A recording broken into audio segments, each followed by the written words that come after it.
Daily current news में आज का हमारा विषय है भगवत गीता नाट्य शास्त्र यूनेस्को के मेमोरी ऑफ वर्ल्ड रजिस्टर में शामिल। आज का हमारा टॉपिक कला एवं संस्कृति से जुड़ा है।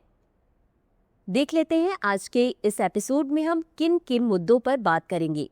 सबसे पहले देखेंगे चर्चा में क्यों है, फिर जानेंगे गीता और नाट्य शास्त्र का सांस्कृतिक महत्व, यूनेस्को का memory of the world program और अंत में देखेंगे एक अभ्यास प्रश्न को। तो चलिए शुरू करते हैं। हाल ही में भगवत गीता की पांडुलिपियां और भारत मुनि के नाट्यशास्त्र को यूनेस्को की वर्ल्ड मेमोरी रजिस्टर में शामिल किया गया है, जो वैश्विक धरोहर को संरक्षित करता है। बता दें कि इन नए शामिल किए गए नामों के साथ अब भारत के पास इस सूची में 14 प्रविष्टियां हैं। गौरतलब है कि यूनेस्को ने अपनी वर्ल्ड मेमोरी रजिस्टर में 74 नए दस्तावेजी धरोहर संग्रहों को जोड़ा, जिससे कुल संख्या 570 प्रविष्टियों तक पहुंच गई है। अब जान लेते हैं गीता और नाट्यशास्त्र के सांस्कृतिक महत्व के बारे में। भगवत गीता यह एक कालातीत आध्यात्मिक और दार्शनिक मार्गदर्शिका है, जिसे दुनिया भर में लगभग 80 भाषाओं में अनुवादित किया गया है। भगवत गीता में 18 अध्यायों में 700 श्लोक होते हैं और यह महाभारत के भीष्म पर्व का हिस्सा है।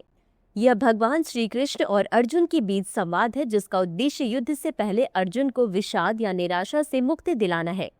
यह ग्रंथ वैदिक, बौद्ध, जैन और चारवाक जैसे विभिन्न दार्शनिक आंदोलनों का समागम करता है। नाट्यशास्त्र नाट्यशास्त्र जिसे भारत मुनि ने लिखा, नाट्यकला, सौंदर्य शास्त्र और शास्त्रीय कला पर एक व्यापक ग्रंथ है और यह रंगमंच और प्रदर्शन परंपराओं का महत्वपूर्ण दस्तावेज है।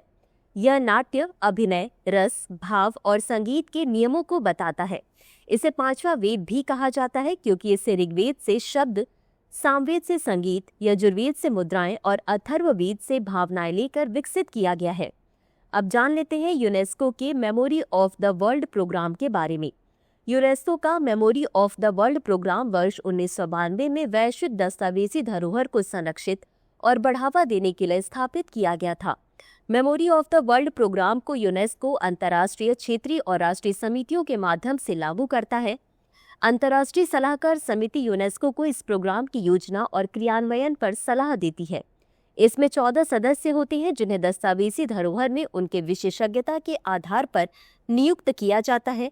क्षेत्रीय और राष्ट्रीय MOW समितियां स्वायत्त होती हैं और प्रोग्राम की रणनीति को स्थानीय स्तर पर लागू करती हैं।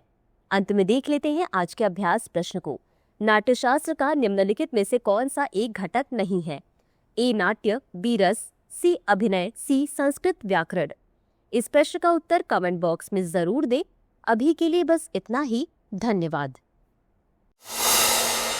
डियर व्यूअर्स, अपने एग्जाम की तैयारी को और बेहतर करने के लिए हमारे चैनल को लाइक, शेयर और सब्सक्राइब करना न भूलें।